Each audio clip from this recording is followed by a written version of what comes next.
नमस्कार, between the lines with Neeru Ranjan में आपका स्वागत है। आज हम बात करेंगे तमिलनाडु की।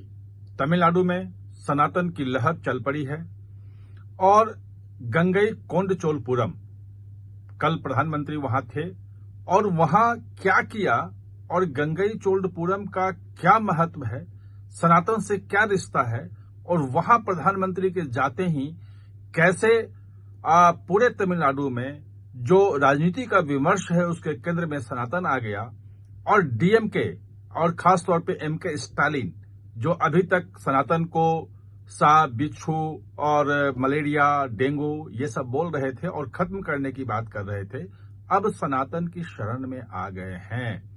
उनके बेटे जो एमके स्टालिन के हैं, उदयनिधि मारन, जिन्होंने सारे बयान दिए थे, उनका एक शब्द का बयान नहीं आया है और सभी डीएमके के नेता भी प्रधानमंत्री की तारीफ कर रहे हैं, सनातन के गुण गा रहे हैं। आखिर ऐसा कैसे बदलाव आया, क्या है पूरा मामला, ये हम आज समझने की कोशिश करेंगे।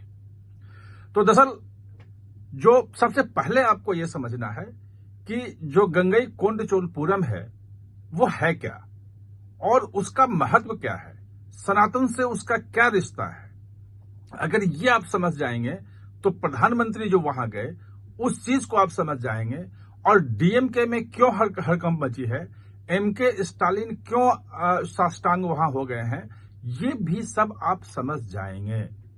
तो गंगई कोंडचोलपुरम का जो मतलब है वो ये है कि वो चोल राजा जो गंगा को वहां तक लाया, यानी कि राजेंद्र चोल प्रथम की बात हो रही है, जो जिन्होंने पाल शासक को हराया था 1000 ईस्वी के आसपास, 1025 में था वो, और यहां से गंगा का पानी वहां ले गए थे और वहां एक झील में पानी उसको डाला था और इसीलिए उसका नाम जो है वो गंगई कोंडचोलपुरम पड़ा और वहां नई राजधानी बनाई, शिव मंदिर बनाया और शिव मंदिर जो शिव उपासक तो थे ही वो, और संस्कृत को वहां पे सरकारी भाषा बनाया, संस्कृत को वहां बढ़ावा दिया।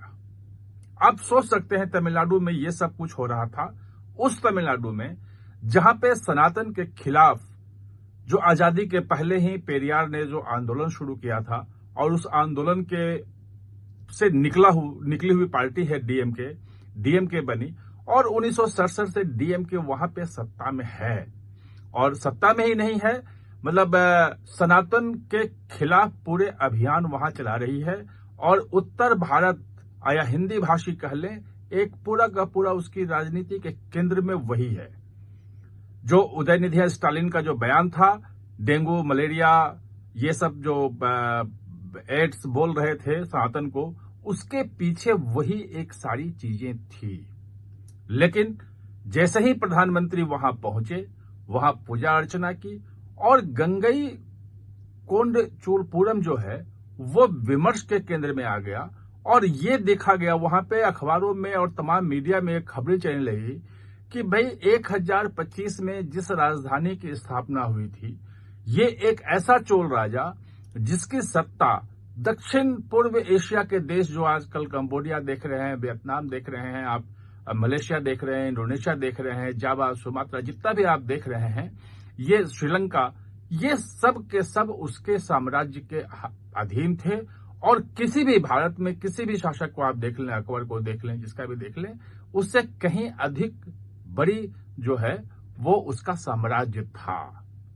और ऐसे राजा को सिर्फ इसीलिए कि वो सनातनी था, वो शिव भक्त था, वो संस्कृत को वहां बढ़ावा दे रहा था, जानबूझ करके डीएमके और वहां पे द्रविड़ जो पॉलिटिक्स है उसने उसको किनारे कर दिया।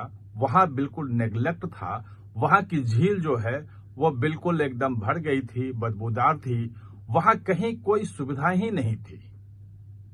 और जैसे ही ये विमर्श के केंद्र में आया, तत्काल स्टालिन जो है, एमके स्टालिन मुख्यमंत्री, साष्टांग हुए और उन्होंने करोड़ों रुपए, लगभग 50 करोड़ की योजनाएं कर दी। 12 करोड़ वहां झील जो है उसकी सफाई के लिए, उसमें एक कैनाल था उसको ठीक करने के लिए, वहां जो एमिनिटीज बनानी है, पर्यटन की सुविधाएं बनानी है, रेलिंग बनानी है, फेंसिंग बनानी है, तमाम चीजों की उन्होंने धड़ाधड़ घोषणाएं कर दी।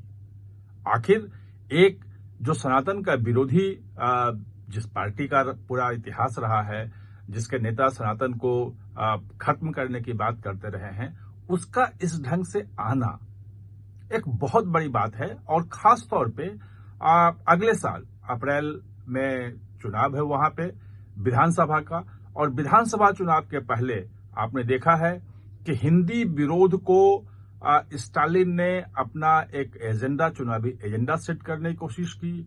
वो एजेंडा सेट नहीं हो पाया। फिर उसके बाद उन्होंने पूरी बहस चलाई कि कैसे परिसीमन होगा, परिसीमन में दक्षिण भारतीय राज्यों के जो है सीटें कम हो जाएंगी और भेदभाव होगा। उसके लिए तमाम मुख्यमंत्रियों के साथ उन्होंने बैठक की, एक एकजुटता दिखाने की कोशिश की। वो तमाम चीजें फेल होती गई धीरे धीरे। लेकिन भाई 1025 में जो है वो गंगई कोंड चोलपुरम की स्थापना हुई थी। वहां राजधानी ले गए थे, राजेंद्र चोल मंदिर बनाया था वहां पे। उसके 1000 साल पूरे होने पर प्रधानमंत्री ने कुछ नहीं किया। एक राजेंद्र चोल जो इतने महान सम्राट थे, उनके नाम पे एक सिक्का जारी कर दिया। वहां पे पूजा अर्चना की मंदिर में, और जितने मठ वहां पे तमिलनाडु में हैं, शैव मठ, सबके जो प्रमुख हैं वो वहां पे मौजूद थे। और जो सिंगोल, जिसे आप जानते हैं कि सिंगोल जो अभी संसद में स्थापित किया गया है, जिसे कभी नेहरू का जो है गोल्डन स्टिक, सोने की छड़ी कह के, और जो इलाहाबाद के संग्रहालय में उसको नेहरू म्यूजियम में रख दिया गया था, वो निकाल के लाया गया और कैसे बिल्कुल विधि सम्मत से उसको स्थापित किया। वो सिंगोल भी जो है वो चोल राजाओं से ही संबंधित है। जो चोल राजा जब सत्ता हस्तांतरित होती थी, जब दूसरा वहां राजा बनते थे, तो वहां पे इसी जो सिंगोल के माध्यम से उनको सत्ता हस्तांतरित की जाती थी। और ये होता था कि अब वो सचमुच में राजा हैं और राज करने के अधिकारी हैं। भाई 1025 में के बाद भी लगभग 250 सालों तक वो चोल साम्राज्य वहां चलता रहा। इतना बड़ा चोल साम्राज्य जिसपे पूरे के पूरे देश को गर्व होना चाहिए। एक तो उत्तर भारत के राज्यों में जो एनसीईआरटी की पुस्तकें थी, वो वामपंथी इतिहासकारों ने बिल्कुल उसको छुपा के रखा। वो सिर्फ मुगल साम्राज्य तक ही सीमित रहा और दिल्ली सल्तनत को उसमें बहुत ज्यादा दिया गया, और चोलों को बहुत छोटी जगह मिली, कम जगह मिली, लोगों को मालूम ही नहीं हुआ। कोई ये जान नहीं सकता है कि एक ऐसा राजा भी था जिसकी पूरे मतलब दक्षिण पूर्व एशिया में जिसका साम्राज्य फैला हुआ, सबसे बड़ा साम्राज्य उसका था, और वह गंगा का पानी यहां से ले जाकर के और वहां पे अपना स्थापित करता है, झील में रखता है, और उसका नाम ही रखता है, उस शहर का नाम ही रख देता है गंगई कोंड चोलपुरम। तो ऐसे राजा के जब वहां पे प्रधानमंत्री ने कहा और वहां के लोगों को जब अपने चोल राजा का विमर्श शुरू हुआ, उसके बारे में जब लोग चर्चा शुरू हुई, जानना शुरू किए, तब जाकर के डीएमके और वहां के द्रविड़ राजनीति करने वाले जितने हैं उनके होश उड़ गए। मैं देख रहा था जब पूरी की पूरी प्रधानमंत्री का कार्यक्रम था और चैनलों पे डिबेट में डीएमके के जितने नेता थे, सबने इसकी तारीफ की। सबने कहा कि भाई ये बहुत अच्छा हो रहा है, हमारे चोल राजा हैं, उनके लिए ये सब कुछ हो रहा है और उनको याद किया जा रहा है, उनकी महानता की बात की जा रही है। ये तमाम चीजें अच्छी हैं। भाई जब अच्छी थी तो अभी तक उनको नेग्लेक्ट क्यों किया?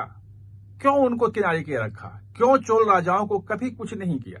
और मान ले कि राजेंद्र चोल तो छोड़ दीजिए, उनके जो पिताजी थे राज राजा चोल, उनका जो तंजावुर में जहां पर उनकी राजधानी थी, वो तो आज भी नेग्लेक्ट है। उसके लिए तो कोई घोषणा नहीं की गई। सिर्फ गंगई कोंड चोलपुरम के लिए घोषणा क्यों की गई? इसीलिए की गई कि प्रधानमंत्री के वहां जाने के बाद वहां सनातन की बयार आई है और डीएमके वालों को लग रहा है कि ये जो सनातन की लहर है, ये जो बयार चल पड़ी है, कहीं इसमें उनकी पूरी सत्ता एक तिनके की तरह उड़ न जाए। और बचाने के लिए एमके स्टालिन खुद साष्टांग हो गए हैं और उन्होंने अपना खजाना खोल दिया है।